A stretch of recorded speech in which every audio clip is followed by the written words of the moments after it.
In the northwestern corner of South Vietnam, near the Laotian border, lies the A Shau Valley, a corridor of triple canopy jungle, steep mountains, and hidden NVA base camps.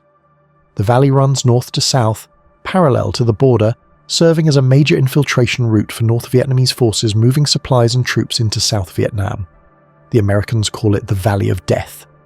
By spring 1969, the war has changed.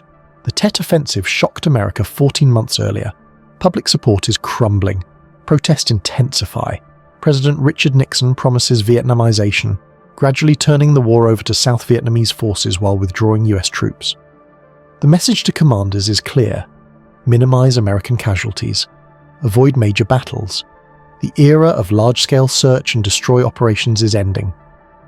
Yet in May 1969, one last major battle will be fought. A 10-day assault on a mountain that has no name, no strategic value, no reason to be taken except that the enemy is there. The Americans will call it Hill 937, after its height in meters. The troops who fight there will call it Hamburger Hill, because it grinds men into meat.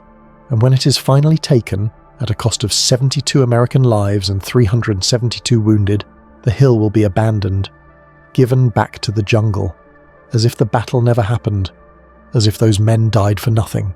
Hamburger Hill will become the symbol of everything wrong with the Vietnam War, the final proof that the sacrifice is pointless. The battle that breaks the American public's last willingness to accept casualties in a war with no end and no purpose. This is the story of those 10 days. Operation Apache, Snow May 10th, 1969. The 101st Airborne Division, the Screaming Eagles, launches Operation Apache Snow. The objective, clear NVA forces from the A Shau Valley before the summer monsoon season. Multiple infantry battalions will sweep through the valley, engaging enemy units, destroying base camps, disrupting supply lines. 3rd Battalion, 187th Infantry Regiment, nicknamed the Racassans, draws the assignment to sweep the southern A Shau near the Laotian border. The battalion commander is Lieutenant Colonel Weldon Honeycutt, call sign Blackjack, age 42. A hard-driving, aggressive officer who believes in closing with the enemy and destroying him. His philosophy is simple: find the NVA, fix them, kill them. Honeycutt's battalion, 800 men in 4 rifle companies Alpha, Bravo, Charlie, Delta, is combat experienced. Many soldiers are on their 2nd or 3rd tour. They know the jungle, they know the enemy, they are professionals. May 10th, 0730 hours, the battalion air assaults into landing zones in the southern A Shau. Helicopters drop companies onto clearings hacked from the jungle. The insertion is unopposed. The troops move out into the bush, beginning their sweep. The terrain is brutal. Mountains rising 900 meters, covered in triple canopy rainforest so thick the jungle floor is in perpetual twilight. Visibility is 10 meters at best. Movement is measured in hundreds of meters per day. The heat is staggering. Humidity approaches 100%. Soldiers carry 70-pound packs, weapons, ammunition, water. They cut through vines, bamboo thickets, wait-a-minute plants that grab uniforms. It is exhausting even without enemy contact. May 11th. Bravo Company, moving northwest, makes light contact with NVA scouts. A brief firefight. The enemy withdraws. The patrol finds signs of a major enemy presence. Fresh trails, bunkers, fighting positions. Intelligence suggests an NVA regiment is operating in the area. May 13th, 1000 hours. Alpha Company advancing up a ridgeline is hit by heavy fire from a mountain ahead. Automatic weapons, rocket-propelled grenades. The point squad goes down. The company takes cover and returns fire. The mountain is designated Hill 937, 937 meters altitude. It dominates the surrounding terrain. Honeycutt orders Alpha Company to assault the hill, find out what is up there, fix the enemy, call in fire support.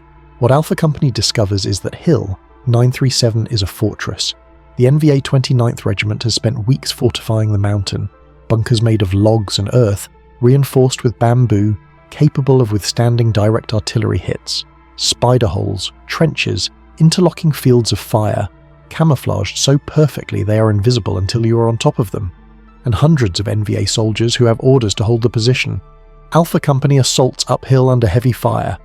The jungle is so thick they cannot see the enemy positions until rounds start coming. Soldiers fall wounded. The company is pinned down halfway up the slope.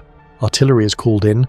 105mm shells scream overhead and explode on the summit. The barrage is ineffective. The NVA are too well dug in. By nightfall, Alpha Company withdraws. Casualties: 3 killed, 14 wounded. The first attempt to take Hill 937 has failed. Honeycutt makes a decision. This hill must be taken. The NVA presence is too strong to bypass. He orders his battalion to concentrate on Hill 937. All 4 companies will attack. They will take that mountain no matter the cost. Over the next 10 days, that cost will be paid in blood. Day 2, May 14th. Honeycutt coordinates a 2-company assault. Bravo Company will attack from the south. Delta Company from the west. Artillery preparation begins at 0800 hours. For 30 minutes, 105mm and 155mm shells pound the summit. Over 500 rounds, the jungle explodes. Trees are shredded. Smoke and dust obscure the mountain. At 0830, the infantry moves out. Bravo Company advances uphill in a suster skirmish line. They make it 200 meters before the NVA open fire. Machine guns, AK-47s, RPGs. The fire is devastating. Soldiers hit the ground. They crawl forward through the undergrowth, returning fire. Progress stops. Delta Company on the west slope encounters the same. Heavy automatic weapons fire from hidden bunkers. Every time a soldier moves, shots ring out. The NVA know the terrain. They have pre-registered every approach. They fire from cover, and the Americans cannot locate them. Airstrikes are called in. F-4 Phantoms streak over the valley and climb toward the mountain. They drop 500-pound bombs.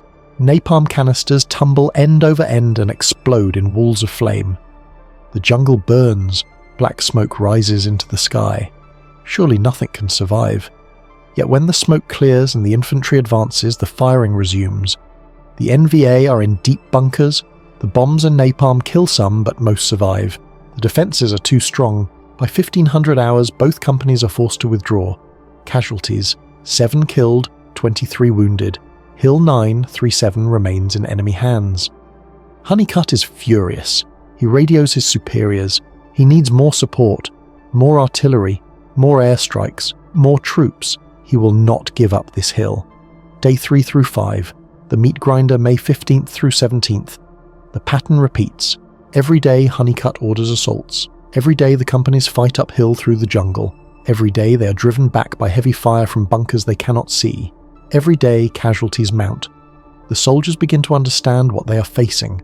This is not a normal battle. The NVA are not withdrawing. They are not using hit-and-run tactics.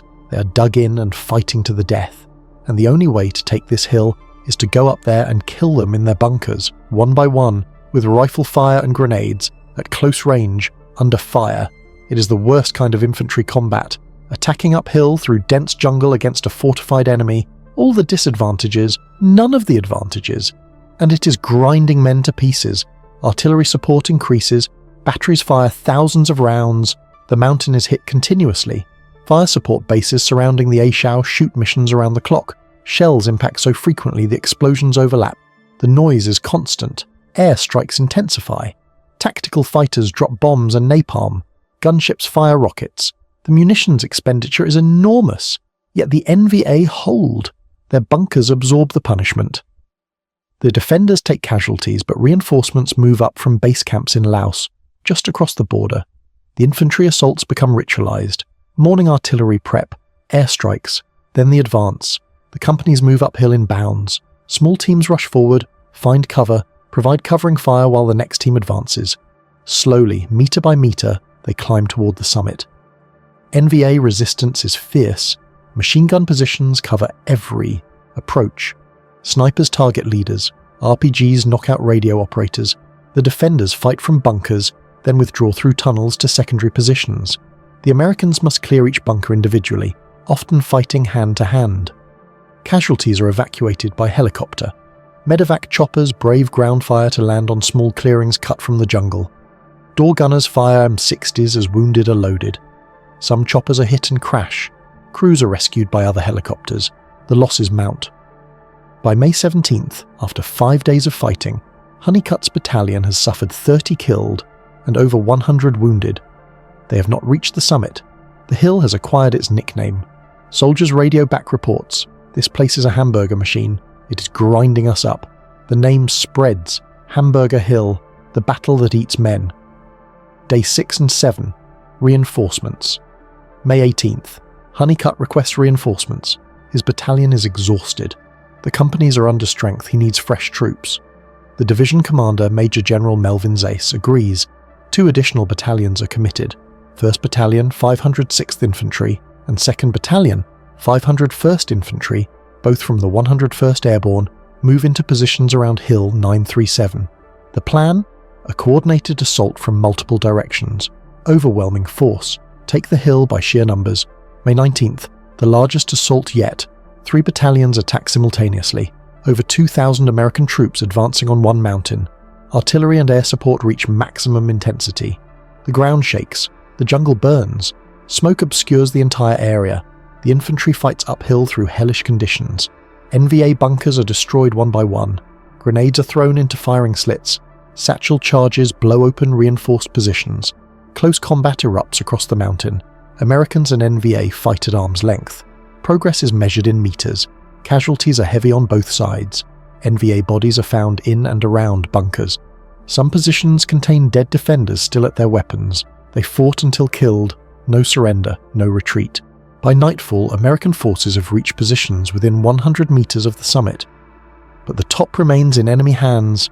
The companies dig in for the night. Prepare for a final assault in the morning. That night, artillery fires harassment and interdiction missions. Shells explode on the summit and approaches, preventing NVA reinforcement or withdrawal. Illumination rounds light the darkness. Parachute flares drift down, casting harsh shadows. Both sides wait for dawn. Day 10. The summit. May 20th, 1969. 0700 hours. The final assault begins. Artillery pounds the summit. Airstrikes drop the last loads of ordnance. At 0800 the infantry advances. Alpha Company 3rd Battalion 187th Infantry leads. They have been fighting for this hill for 10 days. They will be first to the top. Captain William Harkins drives his men forward. They storm the final bunker line. Grenades, small arms fire, desperation. At 1000 hours, Alpha Company reaches the summit of Hill 937. Lieutenant Frank Boccia plants the battalion Guidon. The American flag flies over Hamburger Hill. After 10 days, 72 American dead, 372 wounded, the objective is secured. The summit is devastated. Bomb craters overlap. Trees are splintered stumps. Bunkers are collapsed. Bodies lie everywhere. The NVA fought to the end. Some positions contain defenders who died at their weapons, buried by collapsed overhead cover. The defenders' determination was absolute. NVA casualties are estimated at 630 killed. The 29th Regiment is shattered. Survivors retreat into Laos. Hill 937 belongs to the Americans. Honeycutt stands on the summit, surveying the battlefield. His battalion has taken severe casualties but accomplished the mission. The enemy has been defeated. The hill is taken. Within days it will all be for nothing. The abandonment May 27th, 1 week after the summit is taken. US forces abandon Hill 937. No permanent bases established. No firebase constructed. The infantry withdraws to the valley floor and moves to other areas. Hill 937 is left empty, given back to the jungle. Within weeks, NVA forces reoccupy the mountain. They rebuild their bunkers. They return to their base camps. The battle might never have happened. Except for the 72 American dead and 372 wounded, they remain. Their sacrifice permanent, their objective temporary. The decision to abandon the hill is tactical. Military doctrine has changed. No more holding terrain. Mobile operations. Don't give the enemy fixed targets. The rationale makes sense from a strategic perspective. But to the soldiers who fought there, to the families of the dead, the abandonment is incomprehensible. Men died to take that mountain, and then it was just given away. For what? For nothing. The controversy explodes. News of the battle reaches the United States during the fighting. Television reports show wounded being evacuated, body bags being loaded onto helicopters. The casualty figures shock a war-weary public already questioning the conflict. Life magazine publishes a special issue showing the faces of all 242 Americans killed in Vietnam during 1 week of May 1969. Many died at Hamburger Hill. The images are searing. Young faces, names, hometowns. The dead are no longer statistics. They're individuals with families and futures that ended on a mountain in the A Shau Valley. Protests erupt across America. College campuses explode with demonstrations. The question is asked, why are men still dying in Vietnam? What is the objective? What are we trying to accomplish? Hamburger Hill provides no good answers. In Congress, Senator Edward Kennedy calls the battle senseless and irresponsible. He demands an explanation for why American troops were ordered to assault a heavily fortified position repeatedly, suffering severe casualties, for an objective that was abandoned immediately after capture. Other senators join the criticism. The military defends the operation. General Creighton Abrams, MACV commander, states the objective was to destroy enemy forces, not hold terrain. By that measure, the battle was successful. 630 NVA killed, a regiment shattered. The argument is technically correct but politically tone-deaf. The media focuses on Lieutenant Colonel Honeycutt, his aggressive tactics, his repeated orders to assault despite mounting casualties. Soldiers from his battalion, speaking anonymously, criticize their commander.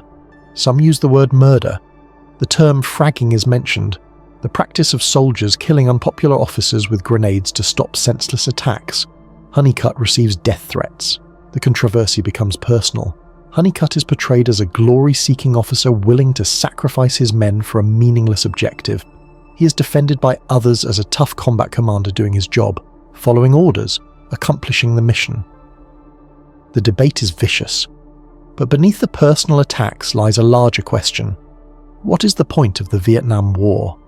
If men die to take a hill that is then abandoned, what is the strategy?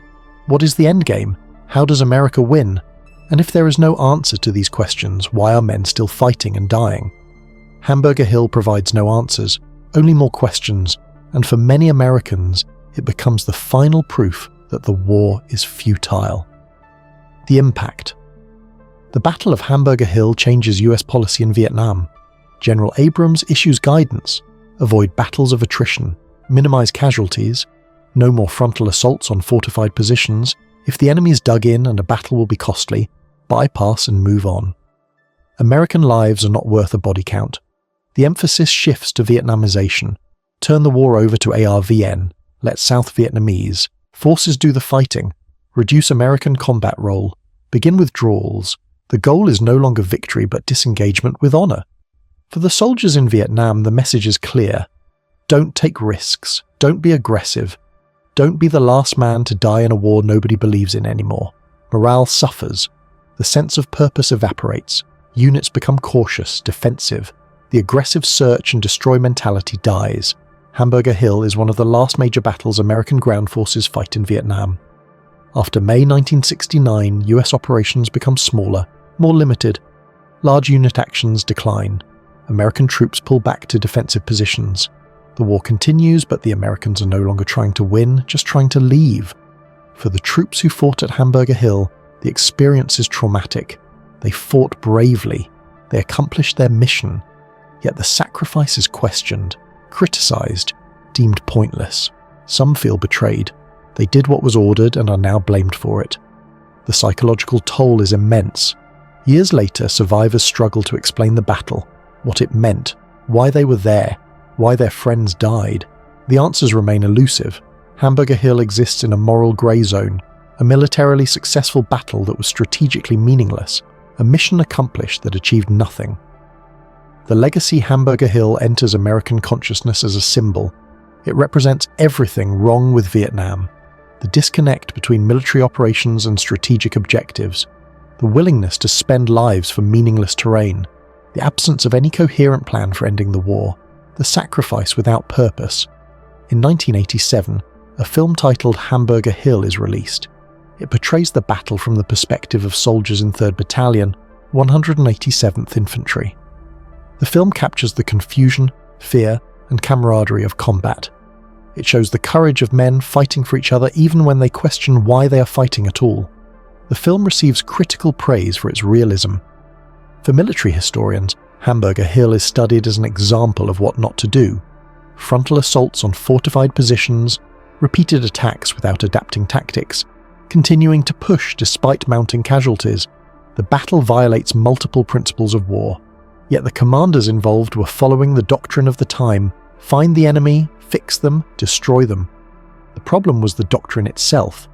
For Vietnam veterans, Hamburger Hill evokes complex emotions: pride in having fought and prevailed under terrible conditions, anger that the sacrifice was wasted, sorrow for friends lost, frustration that the public never understood what they endured. The battle encapsulates the entire Vietnam experience, valor in the service of a flawed strategy. For the American public, Hamburger Hill is remembered as the battle that proved the war was unwinnable and not worth the cost. The images of wounded soldiers, the casualty figures, the abandoned hill, the futility. It reinforced the growing conviction that Vietnam was a mistake and needed to end. The battle lasted 10 days.